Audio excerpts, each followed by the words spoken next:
इस हादसे को हुए 2 महीने बीत चुके थे, लेकिन आर्यन शाह की तरफ से कोई एक्टिविटी नहीं हुई। उसकी बस हमेशा की तरह नई नई खबरें आती रहती थीं। अब उसकी चर्चा उसकी नई एल्बम को लेकर और उसमें उसके साथ काम कर रही हॉलीवुड की मशहूर एक्ट्रेस से अफेयर की खबरें चल रही थीं।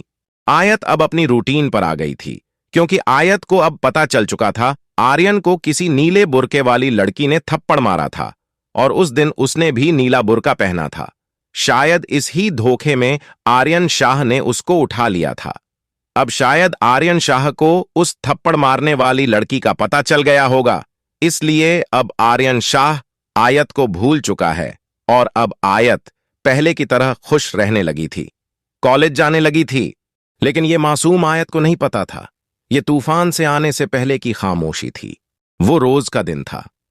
आयत अपने कॉलेज से आई थी जब उसके पास एक अनजान नंबर से कॉल आया, और आयत ने जैसे ही हेलो किया, दूसरी तरफ से एक खूबसूरत आवाज गूंजी और मुस्कुराते हुए कहा गया, हेलो माय विश। आयत ने कहा, रॉन्ग नंबर है। लेकिन फिर दूसरी तरफ से और आर्यन ने आहिस्ता से कहा, यह राइट नंबर है, तुम रॉन्ग नंबर पर जा रही हो विश। आर्यन ने उसको एहसास दिलाना चाहा उसकी शर्त तोड़ने की गलती का, क्योंकि आयत एक दिन पहले अबीर के साथ बाहर लंच करने गई थी। अब आयत ने झुंझलाकर कहा, देखिए मिस्टर, आप जो कोई भी है, मेरे पास आपके इन राइट रॉन्ग नंबर का आंसर नहीं है। मेरे एग्जाम चल रहे हैं, मुझे पढ़ना है, दोबारा कॉल मत करना। और आयत ने गुस्से में कॉल कट कर दिया और रूम में आ गई और स्टडी करने लगी। लेकिन कुछ देर बाद आयत की मां उसके पास घबराती हुई आई और कहा, आयत बेटा जल्दी चल, अबीर की मां का कॉल आया है। अबीर का बहुत जबरदस्त एक्सीडेंट हुआ है, वो हॉस्पिटल में है। और इतना सुनते ही आयत के पैरों तले से जमीन निकल गई, और अब वो दोनों मां बेटी भागती हुई हॉस्पिटल आई। और अब आयत अबीर की हालत देखकर बहुत ज्यादा घबरा रही थी, लेकिन अबीर को ज्यादा चोट नहीं लगी थी। अब आयत की मां ने अबीर से पूछा, ये सब कैसे हुआ? तब अबीर ने बताया, मम्मा मैं तो ऑफिस से आ रहा था जब एक ट्रक मेरी तरफ बहुत तेजी से आया, और फिर वो मुझे टक्कर मरता हुआ साइड से निकल गया। लेकिन वो मुझे कुचलने के लिए आया था, लेकिन वो साइड से टक्कर मार कर चला गया, जैसे उसका मकसद सिर्फ मुझे डराना था। और आयत अभी भी इस बात को सिर्फ इत्तेफाक समझने की भूल कर रही थी। उसका ध्यान अभी भी आर्यन शाह की तरफ नहीं गया, और अब दिन यूं ही गुजर रहे थे। अबीर अब ठीक हो चुका था। सभी एसपीडी मेंबर्स आर्यन की एल्बम हिट होने की खुशी में सेलिब्रेशन कर रहे थे, और सब एक दूसरे की पर्सनैलिटी को अपने अपने तरीके से बता रहे थे। अब मोली ने झट से कहा, आर्यन को मैं डिस्क्राइब करूंगी, वो कैसा है एक सॉन्ग के थ्रू। अब मोली ने आर्यन से कहा, तुम इन सब को ट्रांसलेट करके बताना, और आर्यन ने हंसते हुए ओके कहा। और अब मोली एक गिटार ले आई और हंसते हुए सॉन्ग सुनाना शुरू किया। चंदरियों दर्दां दी मारी होगी, ओदी ते किस्मत माड़ी होगी, जिदे नाल तेरी यारी होगी, ओ कुड़ी किन्नी बेचारी होगी। बेचारी नाम लेते ही आर्यन की आंखों के सामने आयत का मासूम चेहरा घूम गया, और वो अब हल्के से मुस्कुराने लगा। तू जिंदगी दा हिस्सा होएगा, बड़ा बदनाम होता किस्सा होएगा, तू निर्माण मनहूस से बड़ा। और अब आर्यन जोर से हंसा, क्योंकि वो मौली की कंडीशन जानता था, वो क्यों ये सब उसको सुना रही है। किन्ने दा खून वे तू पीता होएगा, हिसाब नहीं हो कोई, हिसाब नहीं हो कोई, तू किन्ने आना रात गुजारी होगी। चंदरियों दर्दां दी मारी होगी, ओदी ते किस्मत माड़ी होगी, जिदे नाल ते। मोली का ये सॉन्ग सुनकर सब हंस रहे थे। वो आर्यन की कितनी बुराइयां कर रही है। चंदरियों दर्दां दी मारी होगी, ओदी ते किस्मत माड़ी होगी, जिदे नाल तेरी यारी होगी, ओ कुड़ी किन्नी बेचारी होगी। जेड़ी कुड़ी तेरे पिछे होई आ दीवानी, ओदी तां तू रख दित्ती रोल के जवानी, ਲੋਕੀ ਕਹਿੰਦੇ ਤੇਰੀਆਂ ਦੋ ਆਦਤਾਂ ਨਹੀਂ ਜਾਣੀਆਂ ਇੱਕ ਤਾਂ ਸ਼ਰਾਬ ਵੇ ਦੂਜੀ ਆ ਜਨਾਨੀ ਜਿਹੜੀ ਕੁੜੀ ਤੇਰੇ ਪਿੱਛੇ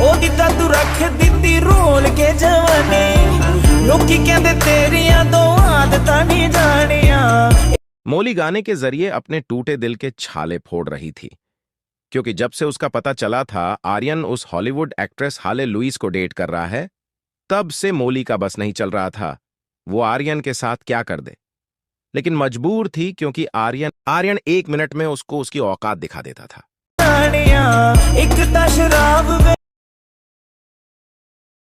ये है हारून दुर्रानी उर्फ हैरी। ये यहाँ के MP का बेटा है। आर्यन की तरह ये भी आयत की हैटिंग लिस्ट में आता है। इसने आयत को एक बार कॉलेज से आते हुए देख लिया था, तब से ये आयत के पीछे पड़ गया। जहां मौका मिलता आयत को छेड़ने लगता। इसकी शिकायत आयत ने अपने पापा से और पुलिस में की, लेकिन बड़े बाप का बेटा होने की वजह से कोई कुछ नहीं कहा था। इसने आयत के लिए अपना रिश्ता भी भेजा था, लेकिन आयत ने साफ मना कर दिया, क्योंकि आयत को पता था हैरी 1 नंबर का आवारा और अय्याश शराबी लड़का है। आज अबीर आयत को कॉलेज से लेकर आ रहा था, क्योंकि समीर किसी काम से बाहर चला गया था और आयत अकेली कॉलेज आती जाती नहीं थी। अभी अबीर और आयत कुछ दूर आए थे, जब बाइक के सामने एक ब्लैक कलर की जीप आकर रुकी और उसमें से हैरी बाहर निकला और कहा, मेरी जाने मन, क्यों इस फटीचर के साथ इसकी इस फटफटियां पर घूमती हो? मेरा हाथ थाम लो, रोज नई नई गाड़ियों में घुमाऊंगा। और उसकी बात सुनकर आयत को गुस्सा आया और कहा, हैरी हटो हमारे रास्ते से। और तभी हैरी ने आयत का हाथ पकड़ते हुए गुस्से से कहा, तुझे एक बात समझ क्यों नहीं आती? मैं तुझसे शादी करना चाहता हूं, या तो प्यार से मान जा, वरना जबरदस्ती उठाकर लेकर ले जाऊंगा। और अब आयत ने अबीर से कहा, अबीर खड़े खड़े मेरा मुंह क्या देख रहे हो? मारो इसे, इसने मेरा हाथ पकड़ा हुआ है। और अब अबीर ने हैरी से मिन्नत करते हुए कहा, देखिए भाई साहब, इस तरह लड़की को परेशान करना अच्छी बात नहीं है। अब हैरी और उसके दोस्त उसके भाई साहब कहने पर बहुत हंसे और अबीर को थप्पड़ मारते हुए कहा, जा अभी लेकर जा अपनी बहन को, लेकिन शादी की तैयारियां करके रखना, जल्दी ये हैरी तेरी बहन को लेने आएगा। और इतना कहकर वो जीप लेकर निकल गए और आयत ने गुस्से में अबीर से कहा, फट्टू कहीं के, और ऊंटो लेकर घर आ गई।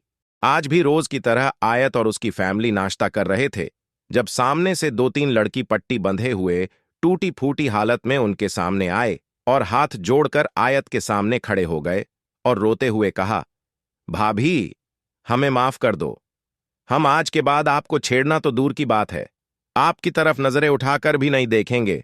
और अब आयत ने उनको ध्यान से देखा तो वो हैरी और उसके दोस्त थे, और आयत हैरान रह गई। अब भी आयत कुछ कह पाती, वो फौरन उसके पैरों में बैठ गए और डरते हुए कहने लगे, भाभी हमें ऐसे मत देखो, हमें माफ कर दो, वरना भैया हमें नहीं छोड़ेंगे, प्लीज हमें माफ कर दो। अब आयत ने उनसे कहा, अच्छा ठीक है, माफ किया। और वो आयत को शुक्रिया करके चले गए। और अब आयत दिल ही दिल में मुस्कुराई, क्योंकि वो सोच रही थी इन सब की धुलाई अबीर ने की है। और अब आयत ने कल की हैरी के उसको छेड़ने वाली बात सबको बताई। और अब अदा ने मुस्कुराकर कहा, वाह यार, तेरा रामू काका तो राम जाने निकला। अदा ने अबीर पर टोन किया, क्योंकि अबीर एक डरपोक किस्म का इंसान था, वो झगड़ा करते हुए डरता था। और अब आयत ने अबीर को कॉल करके लंच पर बुलाया, क्योंकि वो उसको थैंक्स बोलना चाहती थी और उसके लिए खास अपने हाथों से फिश करी बनाई थी। और अब अबीर आया और लंच करने के बाद आयत ने खुश होकर अबीर को थैंक यू कहा और उससे खुश होते हुए कहा, अबीर तुमने तो कमाल कर दिया, क्या धुलाई की है, हैरी और उसके दोस्तों की जिंदगी भर याद रखेंगे। तब अबीर ने कंफ्यूज्ड होते हुए कहा, नहीं आयत, मैंने किसी की धुलाई नहीं की है, क्योंकि तुम तो जानती हो मुझे लड़ाई झगड़ा पसंद नहीं। अब आयत और अदा दोनों बहनें हैरान खड़ी थीं और आयत ने कहा, अगर तुमने नहीं की तो फिर किसने की? अगर ये कहानी आपको जरा सी भी अच्छी लगे तो प्लीज हमारे चैनल को ज्यादा से ज्यादा लाइक करे, शेयर करे और सब्सक्राइब करे, क्योंकि हमारा टारगेट जल्द से जल्द 4000 घंटे और 1000 सब्सक्राइबर पूरा करना है, वरना हमें अपने चैनल को बंद करना पड़ेगा। इसलिए अगर आप इस खूबसूरत नॉवेल को कंटिन्यू रखना चाहते हैं तो प्लीज हमें सपोर्ट करें। Thank you.